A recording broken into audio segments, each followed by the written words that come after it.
Palestinian society finds itself at the verge of a civil war ever since Hamas members in Gaza murdered the 3 young children of a senior Fata member, and Fata in turn murdered a judge belonging to the Hamas movement. The killings continue, and Fata members now accuse the Hamas government of taking no measures to impose law and order and restrain their militants. Senior Fata official Saëb Erekat told InfoLive TV that Mahmoud Abbas, the Palestinian leader, will now have to take drastic measures to prevent a civil war and international isolation. These measures may range from imposing a state of emergency to calling for early elections.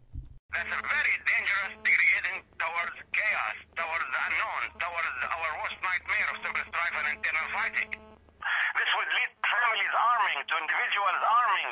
Every household will be with guns. Every household will be taking care of their responsibilities and their security. No one can allow this to happen, and no one should allow this to happen. Fatah leaders therefore pressure Palestinian leader Mahmoud Abbas to intervene. On December 16th, Abbas will address the Palestinian nation. I think Abu Mazen is left with no choice but to go back to the people for early presidential and legislative elections. Because a unity government between Fatah and Hamas now seems totally impossible.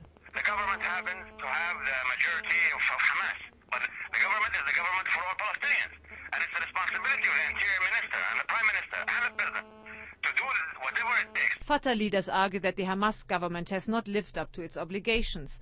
It has not delivered on the peace process. It is responsible for the present chaos, they say, and it has strangled the Palestinians economically and isolated them internationally.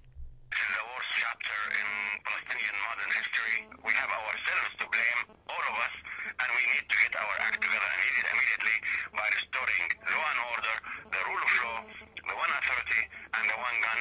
And this is the only way to stop this shameless chaos and lawlessness that's costing us so much in Gaza and elsewhere. This was Lamia Lahoud for InfoLive TV from Jerusalem, speaking to Mr. Saëb Erekat, a senior Fatah official and close associate to Palestinian leader Abu Mazen.